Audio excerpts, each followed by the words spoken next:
سامنے آئیں گی۔ ایک بڑا موضوع ہمارے سامنے رہتا ہے معاشیات کا۔ آج کی دنیا میں معاشیات کا بڑا مسئلہ ہے اور ہر آدمی معاشی مسائل کے حوالے سے اور فرد کیا سارا کا سارا گویا کہیے کہ قومی سطح پر یہ کیفیت جو ہے معیشت کا مسئلہ ہے۔ قرآن معیشت کے حل تجویز کرتا ہے، ایسا نہیں کہ قرآن یہ نہیں بتاتا، بلکہ بہت واضح طور پر بتاتا ہے، بہت متعین الفاظ کے اندر بتاتا ہے۔ ایسا نہیں کہ یہ جو ہے صرف ایسے ہی بس اشارے ہیں، آپ نے اس سے یہ بنا لیا وہ بنا، متعین واضح الفاظ کے ساتھ بتاتا ہے کہ معیشت کی بہتری۔ لیکن کس کی معیشت کی بہتری؟ اگر آپ کہیں کہ آپ کی معیشت کی بہتری تو آپ کی معیشت کی بہتری کی بات نہیں کرتا ہے، یعنی ہماری جن کی اپنی تمام بیس جو ہے وہ اسلام کے سوا ہے، جب ہم اسلام کے اندر آ کر اور اسلام کے مطابق یعنی مسلمان بن کر جیسے ہماری ساری چیزیں اسی پر ہو، اس کے مطابق ہو، پھر آپ دیکھیے نتیجہ نکلتا ہے کہ نہیں نکلتا۔ ہم چاہتے یہ ہیں کہ جگہ پر جہاں ہیں وہی رہیں، جیسے حال میں ویسے حال میں رہیں۔ جو نظام چل رہا ہے، چاہے وہ ہمارا معاشرتی سسٹم ہے، سیاسی نظام ہے، ہمارا قانونی نظام ہے، عدالتی، جو بھی ہمارے نظام ہے سارے، اور ساتھ ہی ساتھ ہمارا معاشی نظام ہے، یہ سارا کا سارا ایسے ہی رہے، لیکن یہ مسئلہ حل ہو جائے کسی طرح سے، تو ایسا نہیں ہو سکتا ہے۔ اگر یہ بھی ممکن نہیں ہے بھائیو، یہ بھی ممکن نہیں ہے، یہ کسی خلا میں رہنے کی بات ہے اور کسی دھوکے کی معاملہ ہے کہ ہم کہیں کہ یہ کام کر لو تو یہ مسئلہ حل ہو جائے گا۔ یعنی اس کے لیے اسی مقام پر آنا پڑے گا جہاں جس سے بات ہو رہی ہے، اس سے بات ہو رہی ہے کہ یہ معاملہ جو ہے اس کا حل ایسے نکلے گا۔ مثلا اگر اسی معاشی اس کی بات ہم کرتے ہیں تو جیسے بات ہے کہ سرمایہ دارانہ نظام ہے، پورے نظام کی بات کرتے ہیں، کیا سرمایہ دارانہ نظام صرف معیشت کا نام ہے؟ جب آپ دیکھیں گے تو یہ بات سامنے آئے گی کہ یہ ایک سوچ کا نام ہے، یہ ایک پورے سسٹم کا نام ہے، یہ صرف معاشیات کا نام نہیں، معاشیات اس کا بہت بڑا حصہ ہے، سرمایہ دار نظام ہی وہی ہے، لیکن بنیادی طور پر یہ ویسے انسان تخلیق کرتا ہے، یہ ویسے ہی سیاسی نظام لے کر آتا ہے، یہ ویسی ساری سسٹم بناتا ہے۔ ظاہر سی بات ہے یہ تو ایسا نہیں ہو سکتا کہ آپ سوچیں آپ اسی مقام پر رہیں جہاں ہیں، جیسے ہیں، جس طرح ہیں، اور یہ والا سسٹم ٹھیک ہو جائے، یہ پورا کا پورا ٹھیک ہوگا۔ تو اسی لیے قرآن ساری بات کرتا ہے، قرآن انسان کو مخاطب کر کے اس کے سامنے ایک یعنی آغاز سے بات کا اس کو شروع کرتا، آغاز اس طرح کرتا فرد کے اعتبار سے، تو مجھے اس ضرورت کا احساس، مجھے اپنے اندر تبدیلی کی بات، یہ بات اپنی جگہ ہے۔ آج کا انسان امن اور اطمینان کی تلاش میں ہے، انسان کی بات ہو رہی ہے، آپ کی میری سے بات، سارا انسان، اگر دنیا کو دیکھیں آپ تو دنیا میں یہ چیز آپ کو نظر آئے گی کہ انسان امن اور اطمینان کی تلاش میں ہے۔ لیکن یہ بات سمجھ لیجئے، ذات کا معاملہ ہو یا زمین کا معاملہ ہو، یعنی فرد کا معاملہ ہو یا اس دنیا کا معاملہ ہو، ان دونوں حوالوں سے امن اور اطمینان اسی ایک راستے سے آئے گا جو قرآن تجویز کرتا ہے۔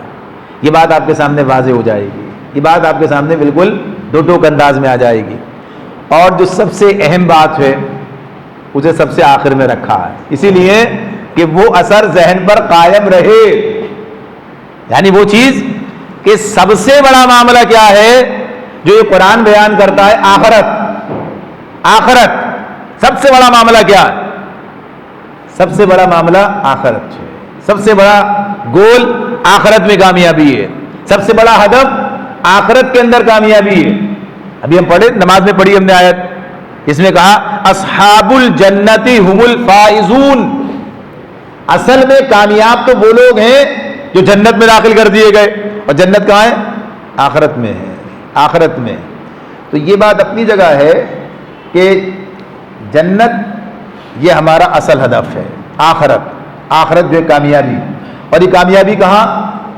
اسی راستے پہ چل کر ملے گی، اسی راستے پر چل کر ملے گی، یعنی دنیا میں اس کے مطابق جیسے قرآن ہماری ذمہ داری بتاتا ہے اور یہ ساری چیزیں ہمارے سامنے آئیں گی، تو ان کے مطابق جب ہم آگے بڑھیں گے تو اپنے اصل ہدف جنت کو حاصل کر لیں گے۔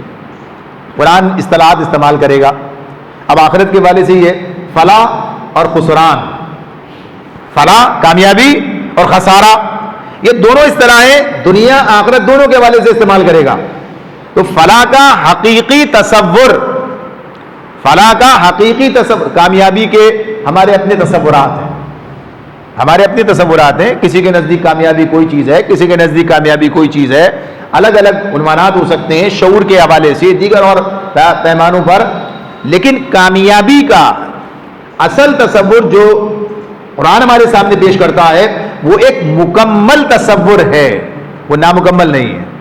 ظاہر سی بات ہے اگر دنیا میں انسان کی خواہشات پوری ہو جائے، کامیابی نہیں کہہ رہا میں، جس کی آخرت ناکام ہو جائے اس کی دنیا کامیاب نہیں ہوتی ہے. کامیاب دنیا کامیاب آخرت کی بنیاد بنتی ہے. کامیابی کے پیمانے بدلتے ہیں نا، کامیابی کے پیمانے بدلتے ہیں. ربنا آتنا فی الدنیا حسنہ وفی الآخرۃ حسنہ. اسے دنیا میں حسنہ نہیں ملی، اسے آخرت میں حسنہ کیسے ملے گی؟ یہ دونوں سرے ایک ہی چھڑی کے ہیں، ایک ساتھ اٹھیں گے. یہ معاملہ جو ہے کیا ہے یہ؟ تو یہ دنیا کی کامیابی، آخرت کی کامیابی دو الگ الگ چیزیں نہیں ہے. قرآن کے تصور کامیابی کے اعتبار سے ہم عام طور پر اپنے خواہشات کی تکمیل کو کامیابی سمجھ رہے ہیں. بھئی میری خواہش ہے یہ پوری ہو گئی میں کامیاب ہو گیا. ہو سکتا ہے خواہش تو میری ایسی ہو کہ جو مجھے آخرت میں ناکام کر دے، یا دنیا کے اندر بھی وہ میرے لیے کتنے مسائل لے کر آئے، کیا حالات لے کر آئے، کیا آگے چل کر اس کے نتائج سامنے آئے. انسان نہیں جانتا، انسان نہیں جانتا. تو غرض یہ کہ یہ جو خواہشات کی تکمیل تو سوچتا ہے کامیابی، تو قرآن ہمارے سامنے کامیابی کا ایک دوسرا تصور رکھتا ہے. اس میں خواہشات بھی ہو سکتی ہیں، آپ کی خواہشات اس کے مطابق بن جائیں، آدمی اپنی حقیقت کو پہچان لے، حقیقت کو جان لے، اس کے سامنے یہ چیزیں واضح ہو جائیں اور اس کا مزاج بدل جائے، اس کی کیفیات بدل جائیں، سب کچھ ہوتا ہے. تو بہرحال یہی تصور کے اصل کامیابی، اصل فلاح دنیا آخرت دونوں کی فلاح کا معاملہ ہے. اور ظاہر سی بات ہے کہ یہی ہمارا اصل مقصود ہے کہ دنیا کی فلاح بھی آخرت کی، اصل آخرت کی فلاح. پھر آپ دوبارہ دوہرا لیتے ہیں، اصل گول، اصل ہدف آخرت کی کامیابی. اور آخرت کی کامیابی جب ہوگی تو انشاءاللہ دنیا کی کامیابی اس کے نتیجے میں موجود ہوگی. یہ بات الگ ہے کہ خواہشات کی تکمیل کا نام کامیابی نہیں ہے. خواہشات جو انسانی خواہشات مختلف ہو سکتی ہیں. ویسے تو بات یہ ہے کہ جب انسان اس راستے پر آگے بڑھتا ہے تو پھر اس کے لیے جو اللہ تعالیٰ کی طرف سے مکالمہ ہے وہ کیا ہے؟ یا ایتھا النفس المطمئنہ، یا ایتھا النفس المطمئنہ، اے نفس مطمئن. تو مطمئن کون ہوتا ہے؟ اگر دل میں تمناؤں کے الاؤ جل رہے ہوں تو کیسا اطمینان؟ سب کچھ ہے مگر وہ الاؤ بجھنے کا نام نہیں لیتے. ہزاروں خواہشیں ایسی کہ ہر خواہش پہ دم نکلے، بہت نکلے میرے ارمان لیکن پھر بھی کم نکلے. تو یہ خواہشوں کے الاؤ جل رہے تو یہ تو معاملہ ہے نہیں. نفس مطمئن کیا؟ تو سمجھ میں آ گئی یہ بات سمجھ میں آ گئی ہے. آدمی بالکل ٹھیک ڈائریکشن میں چل رہا ہے تو یقیناً اطمینان ملے گا، یقیناً پھر نفس مطمئن ہوگا. مگر ہم سوچتے ہیں کہ شاید ان جیسے زندگی چاہتے ہیں. اطمینان تو جب ہی ملے گا جب میری آرزو پوری ہو جائے، جب میری تمنا برآئے. حالانکہ وہ میرے حق میں ٹھیک ہے کہ نہیں ٹھیک ہے یہ سب مجھے پتہ بھی نہیں ہے.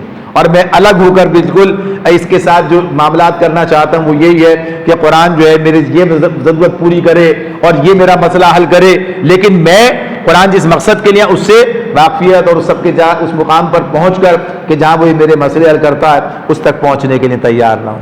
تو حضرات گرامی کوشش یہی رہے گی اور بات یہی ہوگی کہ ہم قرآن مجید کی بنیاد پر ان تمام تفصیلات کو سمجھ سکیں اور اپنی ذات سے لے کر اور جتنے ہمارے جو ذمہ داریوں کے دائرے ہیں، تعلق کے دائرے ہیں، یہ ساری جتنی ڈائمنشن ہیں، فرد سے لے کر معاشرے تک اور معاشرے سے لے کر ساری انسانیت تک جو ہماری ذمہ داری ہے، اپنے بارے میں جاننا، اپنی حقیقت کا علم ہونا، اپنی ذمہ داری کا احساس ہونا، اللہ تعالیٰ کے ساتھ تعلق کی مضبوطی کا معاملہ ہو جائے، یہ اب معبود کے اس تعلق کی درستی کا معاملہ ہو جائے، تو یہ سب چیزیں ٹھیک ہو جائیں تو ہر چیز ٹھیک ہوتی چلی جاتی ہے. اور انشاءاللہ اسی حوالے سے مختلف چیزیں اگر کوئی اس طرح کی ہوں گی تو ان پر بھی ہم گفتگو کر سکیں گے.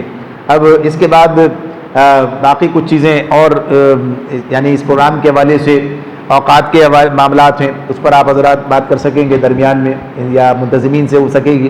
کہ اس میں کوئی تبدیلی چاہتے ہوں، کوئی اس کے حوالے سے اور تجاویز ہوں، تو اس کی روشنی میں اس کو زیادہ سے زیادہ لوگوں کے لیے آسان بنانا، مفید تو اللہ تعالیٰ سے دعا کرتے ہیں وہ مفید بنا دے ہمارے لیے، ہم کوشش کرنے والے مفید بنانا تو اللہ تعالیٰ کے اختیار میں کہ وہ ہمیں اس رخ پر آگے بڑھا دے اور چلا دے کہ یہ میرے اور آپ کے ہم سب کے لیے مفید اور انشاءاللہ ہوگا، اس لیے کہ ہم اس راستے پر چلیں جو اللہ نے خود ہمارے لیے تجویز کیا ہے کہ اس راستے پر چلو تو انشاءاللہ دنیا کیسے کہا کہ یہ وہ کام ہے کہ جو سب سے بہتر ہے، اور جتنا کام دنیا میں کیا جا رہا ہے اس سب سے ہوا خیر مما یجمعون، یہ ان سب چیزوں سے بہتر ہے جنہیں لوگ جمع کر رہے ہیں۔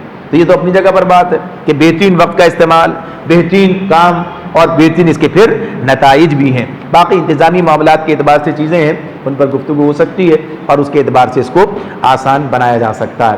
پھر اسی میں یہ باقی جو انہوں نے بات رکھی ہے کہ سوال و جواب کا بھی معاملہ رہے، تو جہاں سوال کی ضرورت آپ محسوس کریں تو اس کو اپنے پاس نوٹ کر لیں، جیسے اس کی صورت بنائیں اور پھر آخر میں ہم اس پر گفتگو کر سکتے ہیں۔ ویسے ایک تو عمومی سوالات ہوتے ہیں جو اس موضوع کے اعتبار سے ہوتے ہیں، جو موضوع زیر بحث رہا، جو گفتگو رہی اس کے حوالے سے جو سوالات کی بات ہے، تو ظاہر ہے کہ یہاں وقت لوگوں کا محدود ہوگا، تو اس کے جو مختصر سی بات ہو سکے گی تو ہو جائے گی، ورنہ تفصیل میں کسی اور مقام پر ہو سکے گی۔ اور اس سے الگ ہٹ کر جو سوالات ہوتے ہیں، یعنی ان موضوعات کے جو اس وقت ڈسکس ہے، تو اس کا معاملہ بہرحال اس طرح کا ہے کہ پھر وہ اس سے یعنی سب کے وقت کو اس میں استعمال نہ کیا جائے، بلکہ الگ سے بھی ان سوالات پر گفتگو ہم کر سکتے ہیں انشاءاللہ تعالی۔